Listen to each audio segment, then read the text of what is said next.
శ్రీ గురుభ్యో నమః, శ్రీమాత్రే నమః. మన పండగ, తొలి పండగ ఉగాది పండగ రాబోతుంది. సరిగ్గా ఇంకో 2 రోజుల్లో ఉగాది పండగ రాబోతుంది. ఈ పండగ మనకి సంవత్సరానికి మొట్టమొదటి పండగ. కొత్త ఆశలతో, కొంగొత్త ఊహలతో అన్నీ కూడా మనం ఆశాజనకంగా జీవితం గడవాలని, ఈ సంవత్సర కాలం కూడా ఆనందంగా ఉండాలని మనం తప్పనిసరిగా కొన్ని పనులైతే చేయాలి.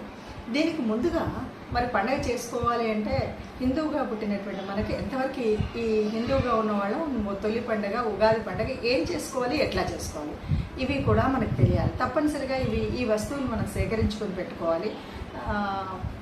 దాంతోనే మనం పండగ సజావుగా చేసుకోగలుగుతాం. ఏం తెచ్చుకోవాలి ఏంటి అంటే, అందరికీ పండగ అనగానే ఉగాది పచ్చడి అనగానే షడ్రుచులతో కలిగినటువంటి ఉగాది పచ్చడి చేసుకుంటాం. కాబట్టి వేపపు మనం ఆ షడ్రుచులలో కూడా మళ్ళీ ఇంకా తేడాలు ఉన్నాయి. అయినప్పటికీ కూడా అంటే ఒక్కొక్కరు ఒక్కొక్కలా చేస్తున్నారు. నిజానికి ఏం చేయాలి అనేది కూడా మాట్లాడదాం. వేపపు, బెల్లము, మనము లవణము, ఇలాగా మనం అన్నీ తెచ్చుకుంటాం. బాగుంది. మనకు అన్నీ కూడా ముందు రోజు తెచ్చుకుంటాం. పూజ సామాను, కొబ్బరికాయ ఇవి తెచ్చుకుంటాం. ఇంతవరకు బాగుంది.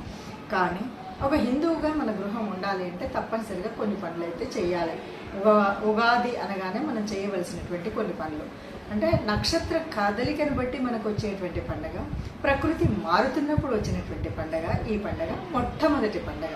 ఈ పండగతోనే మనకి సంవత్సర కాలం మొదలవుతుంది. తిథివార నక్షత్రాలు అన్నీ కూడా మొదటివే ఉంటాయి. ఇక్కడ నుండి మొదలవుతుంది. మరి ఈ సంవత్సరం విశ్వావసు నామంతో వస్తున్నటువంటి ఈ ఉగాది పండగకి మనం ఈ పండుగలో ఏమేమి పెట్టుకుంటాం, ఎలా పెట్టుకోవాలి అంటే, తప్పనిసరిగా ప్రతి హిందువు కూడా తెచ్చుకోవాల్సింది ఒక భగవద్ధ్వజం తెచ్చుకోవాలి. ఎందుకు అంటే, ఈరోజు ఉగాది రోజు మన ఇంటి మీద నేను హిందువును అని చెప్పుకునేలాగా కాషాయ ధ్వజాన్ని ఎగరవేసుకుంటేనే మన పండగ.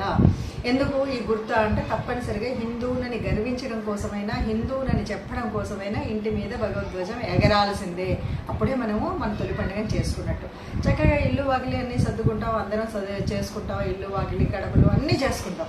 వీటన్నిటితో పాటు తప్పనిసరిగా తులసి పూజ, ఇంటి ముందు ముగ్గు, ఇవి మర్చిపోకుండా ఏదో పని మనిషి వచ్చిందిలే, పెట్టిందిలే, వెళ్ళిందిలే అని కాకుండా స్వయంగా మనం చేసుకునేటువంటివి కొన్ని చేసుకున్నాక, ఇక్కడ భగవద్ ఆరాధనలో మనం షడ్రుచోపేతమైనటువంటి ఈ పచ్చడి చేసుకోవాలంటే మనకు తెలుసు. శర్కర, ఆమ్ల, లవణ, కషాయాలు ఇవి ఉండాలి కదా.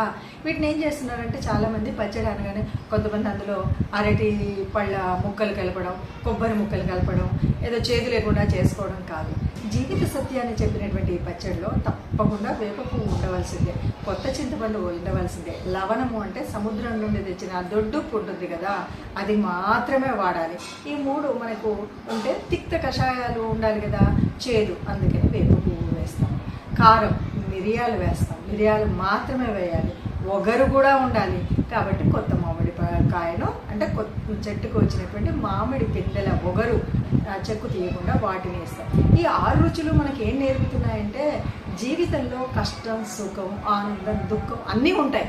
అందరూ నాకే సుఖం మాత్రమే ఉండాలి, నాకు సుఖాలే ఉండాలి, నాకు సంతోషం మాత్రమే ఉండాలంటే ఇది జీవితం కాదురా అని చెప్పడం కోసమే చేసుకునే పండుగ. మీరు చూడండి, ఒక్కసారి మనం పిచ్చిగా వెర్రికేకలు వేసేటువంటి ఆంగ్ల కొత్త సంవత్సరం అనగానే ఏం చేస్తారో, అర్ధరాత్రి తాగుతూ తందనాలాడుతూ హ్యాపీ న్యూ ఇయర్ అని అరుస్తూ ఉంటారు. అంటే మనం అరిచినంతలో సంతోషంగా ఉంటుందా? అంటే తాగడమే సంతోషమా?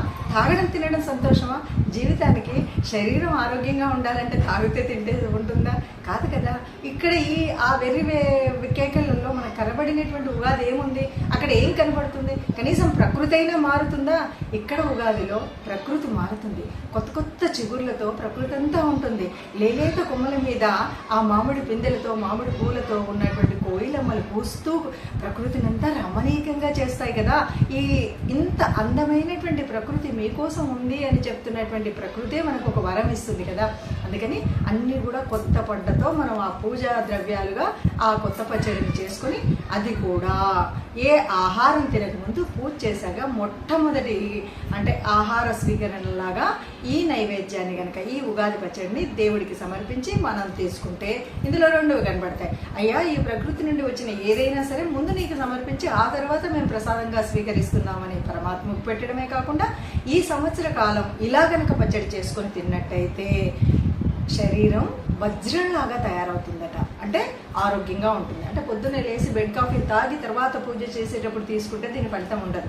ఉదయాన్నే లేచి చక్కగా మనం అభ్యంగన స్నానం, ఇల్లు వాకిలి శుభ్రం చేసుకోవడం, దేవుడి అన్నీ చేసుకోవడం, అన్నీ చేసుకున్నాక పూజ అయిన తర్వాత ఆ ప్రసాదాన్ని మనం స్వీకరించినట్టయితే, ఇంకా ఏమీ స్వీకరించకముందు ఆ తొలి ఆహారంగా ఆ ప్రసాదాన్ని తొలుత తీసుకున్నట్టయితే పరిగెడుకున ఇంకో రకంగా చెప్తే అప్పుడు ఈ సంవత్సర కాలం మన ఆరోగ్యం గట్టిగా ఉంటుందట.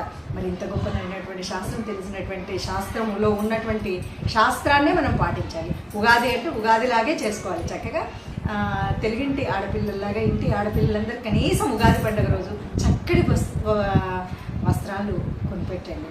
లేదు ఉన్న వాటిలలో చక్కగా ఒక లంగా ఓని వేసుకునే ఆడపిల్లలు, లంగా జాకెట్ వేసుకునే ఆడపిల్లలు, మగపిల్లలు చక్కగా పైజామా లాల్చీ వేసుకొని తెల్లటి బట్టలతో చక్కగా నిండుగా నుదుట బొట్టు పెట్టుకొని ఉంటే అందమైన ఈ హిందువులుగా అని ఒక్కసారి పక్కన ఉన్నటువంటి విధర్మీయులను చూడండి. ఒక్క శుక్రవారం వస్తే ఎలా కనబడతారు? కుర్తా పైజామా వేసుకొని పైన టోపీ పెట్టుకుంటే కానీ బయటకు వెళ్ళాడు కదా, వాడు వారం వేసుకుంటున్నాడు. కనీసం సంవత్సరానికి ఒక్కసారైనా మన పిల్లల్ని మన సంస్కృతిలో ఉండేలాగా తల్లిదండ్రులందరూ కూడా ఆ వస్త్రాలు వేసుకుని ముందు మనం కూడా ఇంట్లో చక్కగా ఓ అంచున్న చీర కట్టుకొని పూజ చేసుకుందాం. భార్యాభర్తలిద్దరు కూడా చక్కగా దేవుడికి పెట్టడమే కాకుండా తర్వాత చిన్నపిల్లలందరికీ అక్షతలు వేసి దీవించడం. తర్వాత ఇంకా చేయవలసిన పనులు కొన్ని ఉన్నాయండి. ఉగాది అనగానే చాలా వరకు బీద బిక్కి ఉన్న వాళ్ళకి పాదరక్షలు దానం చేయడం, గొడుగులు దానం చేయడం, ఎక్కడైనా నీటి కుండలను పెట్టి అంటే ఎండాకాలం వస్తుంది కాబట్టి చలివేంద్రాలను పెట్టడం అనేటువంటిది కూడా పుణ్యకార్యాల్లో ఒకటి. ఉగాది పండుగ అంటే ఇంత ఉందండి మన పండుగలో. ఏదో మనం వండుకున్నామా, తిన్నామా, అది అర్ధరాత్రి తిన్నామా, అర్ధరాత్రి అరిచామా, అర్ధరాత్రి అరిస్తే కేకులు కట్ చేస్తే ఇంకేవో సీసాలన్నీ మూతలు తీసుకొని తాగితే పండగ కాదు. పండగ ఎప్పుడు కూడా పరమాత్మని తలుస్తూ పవిత్ర కార్యం చేస్తూ ప్రకృతిని రక్షిస్తే పండగ. మరి ఉగాది పండుగ నిజమైన పండగ కదా. మన పండుగల్ని మనం చేసుకోవడంలో పిల్ల పెద్ద అందరూ కూడా దీన్ని వింటూ ఇలా ఉండాలని తెలుసుకుంటూ ఇప్పుడు ఉన్నటువంటి మాధ్యమాలు చక్కగా టీవీల్లో అన్నిట్లలో చెప్తున్నారు. ఆ మాధ్యమాల ద్వారా చక్కగా వినండి, నేర్చుకోండి, చూడండి. కనీసం పండగని పండగలాగా చేసుకోండి. హిందువుగా బతకడం నేర్చుకోండి. అందరూ కూడా హిందువులుగా ఉన్నాం. ఇప్పుడు ఈ ఉగాది నుండి శ్రీరామనవమి లేదా హనుమత్ జయంతి వరకు శ్రీరామోత్సవాలు చేసుకోవాలి. రాముడు గుణగణాలు తెలుసుకోవాలి, రామతత్వం తెలుసుకోవాలి. ఆ విధంగా అందరం కూడా హిందువులు మన గర్వంగా చెప్పుకుంటూ ఈ పండుగను చాలా సవినయంగా మనందరం కూడా చక్కగా ఆనందంగా ఆహ్లాదంగా కొత్త ఆశలతో కొత్త ఊహలతో చేసుకుందాం. అందరికీ మరొకసారి ఉగాది శుభాకాంక్షలు. జయ శ్రీరామ్.